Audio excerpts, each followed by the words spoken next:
Good afternoon. Phil Lindeman with your Krystal 93 News from Vail Summit Orthopedics and Neurosurgery. I-70 is ramping up to the holidays, but will it be busier than before? Weekend traffic topped 128,000 cars this past Friday through Sunday. That is 5% more than last weekend, nearly 2% more than Thanksgiving. But compared to 3 of the past 4 years, traffic is down 4 to 5%.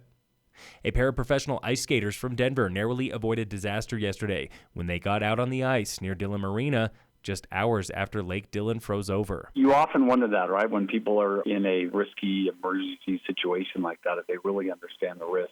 And they just thought that they were out there practicing on some really nice, fresh ice with no snow. That was Sheriff Jamie Fitzsimons. Not even deputies wanted to brave the ice. We deployed one of our drones because we didn't feel it was safe out there to bring them a safety message and to ask them to come on off the lake, which they did. Lake Dillon is still frozen today, weeks earlier than usual. But officials do not recommend skating or even fishing on most of the lake. And if you do, treat it like the backcountry. Have a self-rescue plan and the proper equipment.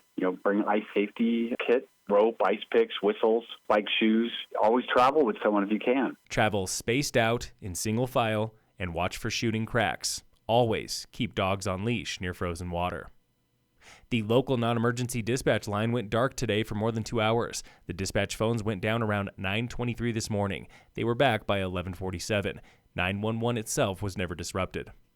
If you thought last week was cold, just wait. Starting late Wednesday, the first day of winter, the National Weather Service predicts 36 hours of temperatures below zero and wind chills as low as -50. Even the Front Range from Fort Collins to South Denver could experience sub-zero wind chills.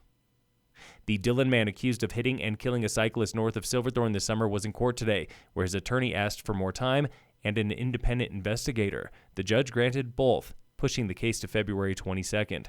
State Patrol spent 3 months investigating. The department has not sent copies of that investigation to Krystal 93 as requested. The DA's office declined a request as well, citing the open investigation. The holiday troubles continue at Dillon Post Office. Dozens of locals flooded the counter this morning when doors finally opened at 9:31 after being closed since late Thursday. I know things were spray painted, the walls were. Well, just what was in the paper. Yeah, just what. Gotcha. And we were all peaceful out there. Those were 2 of the first people in line today. Arriving soon after was Dillon Town Manager Nathan Johnson. I wanted to show up on scene and figure out what's going on to try to alleviate some of the anxiety that's going on around the holidays and missed packages and just general mail. Not the town nor the police can close or open a post office. It is even exempt from parts of the fire code. The weekend closure was ordered by a U.S. Postal Inspector. That office also investigates alleged vandalism. Says Police Chief Cale Osborne, this is outside of his jurisdiction. But his officers have opened a suspicious case, sharing information as they get it. And he's got lots of time to share information. He spent over an hour and a half in line at the post office today. In sports, the Avalanche play the Islanders tonight at 7. And in local sports, Summit's own Chris Corning finished second for snowboard big air at the Copper Grand Prix over the weekend. Corning was one of just 3 Americans on the podium after 24 made finals. Big air snowboarder Haley Langland of California took second for the ladies. Halfpipe skier Burke Irving from Denver took the men's crown. Tomorrow is race 4 of the Rise and Shine Rando Series at A-Basin. Get signed up online. Phil Lindeman with your Krystal 93 News from Vail Summit Orthopedics and Neurosurgery.